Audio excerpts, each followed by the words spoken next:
जय श्री राम साथियों। आज हम बात करने वाले हैं भगवान राम के बाल्यकाल का एक प्रेरक प्रसंग। हाँ, तो हम आगे बढ़ते हैं।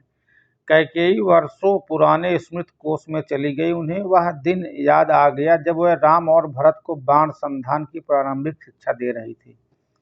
जब उन्होंने भरत से घने वृक्ष की डाल पर चुपचाप बैठे हुए एक कपोत पर लक्ष्य साधने के लिए कहा तो भरत ने भावुक होते हुए अपना धनुष नीचे रख दिया था और कैकेयी से कहा था, माँ, किसी का जीवन लेने पर यदि मेरी दक्षता निर्भर है तो मुझे दक्ष नहीं होना है। मैं इस निर्दोष पक्षी को अपना लक्ष्य नहीं बना सकता। उसने क्या बिगाड़ा है जो उसे मेरे लक्ष्य की प्रावीणता के लिए अपने प्राण गंवाने पड़े। कैकेयी बालक भरत के हृदय में चल रहे भावों को बहुत अच्छे से समझ रही थी। ये बालक बिल्कुल यथा नाम तथा गुण ही है, भावों से भरा हुआ, जिसके हृदय में प्रेम सदैव विद्यमान रहता है। तब कैकेयी ने राम से कहा, पुत्र राम, उस कपोत पर अपना लक्ष्य साधो। राम ने क्षण भी नहीं लगाया और उस कपोत को भेद कर रख दिया था। राम के सधे हुए निशानों को प्रसन्न कैकेयी ने राम से पूछा था, पुत्र, तुमने उचित अनुचित का विचार नहीं किया, तुम उस पक्षी पर तनिक भी दया न आई। राम ने भोलेपन से कहा, माँ, मेरे लिए जीवन से अधिक महत्वपूर्ण मेरी माँ की आज्ञा है। उचित अनुचित का विचार करना ये माँ का काम है, माँ का संकल्प है, उसकी इच्छा है, उसके आदेश को पूरा करना ही मेरा लक्ष्य है। तुम मुझे सिखा भी रही हो और दिखा भी रही हो। तुम हमारी माँ ही नहीं, गुरु भी हो।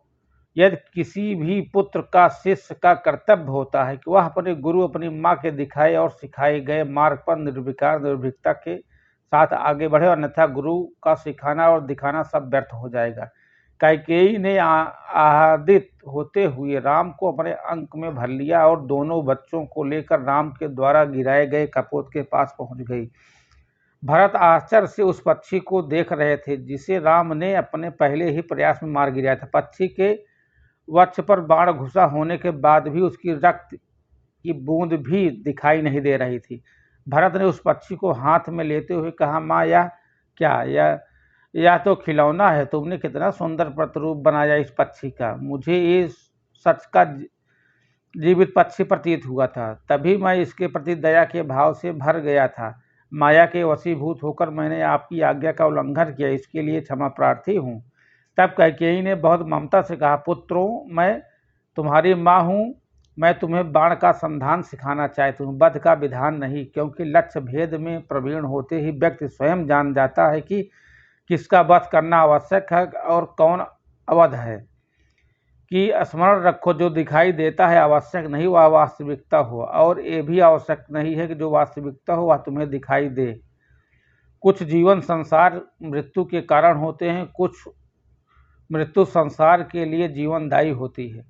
तब भरत ने बहुत नेह से पूछा, माँ, तुम्हारे इस कथन का अर्थ समझ नहीं पाया। हमें कैसे पता चलेगा कि जीवन के पीछे मृत्यु है या मृत्यु में जीवन छिपा हुआ है?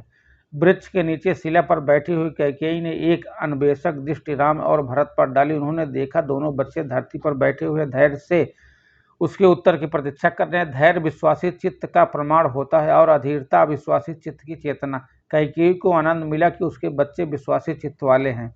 उन्होंने बताया था कि आसार में से सार को ढूंढना और सार में से आसार को अलग कर देना ही संसार है। आसार में सार देखना प्रेम दृष्टि है और सार में आसार को अलग करना ज्ञान दृष्टि है। पुत्र भरत, तुम्हारा चित्र प्रेमी चित्र है, क्योंकि तुम्हें मृण्मय भी चिन्मय दिखाई देता है, और पुत्र राम, तुम्हारा चित्र ज्ञानी का चित्र है, क्योंकि तुम चिन्मय में छिपे मृण्मय को स्पष्ट देख लेते हो।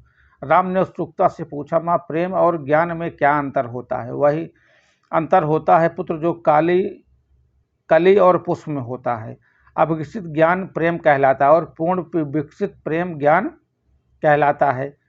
हर सद्गृहस्थ अपने जीवन में ज्ञान, वैराग्य, भक्ति, शक्ति चाहता है, क्योंकि संतान माता पिता की प्रवृत्ति और निवृत्ति का आधार होते हैं। इसलिए अपनी संतानों के नाम उनमें व्याप्त गुणों के आधार पर रखते हैं। तुम्हारी तीनों माताएं और महाराज दशरथ को इस बात की प्रसन्नता है कि हमारे सभी पुत्र यथा नाम तथा गुण हैं। भरत, राम, तुम सभी भाइयों में श्रेष्ठ हो, ज्ञान स्वरूप हो, क्योंकि उसमें शक्ति, भक्ति, वैराग सभी के सुचालन की क्षमता है। इसलिए तुम सदैव राम के मार्ग पर उसके अनुसार उसे धारण करते हुए चलना, क्योंकि वह ज्ञान ही होता है जो हमारी प्रवृत्तियों का सदुपयोग करते हुए हमारी निवृत्ति का हेतु होता है। जय सिया राम, सीताराम। वीडियो अच्छी लगी हो तो चैनल को सब्सक्राइब जरूर करें।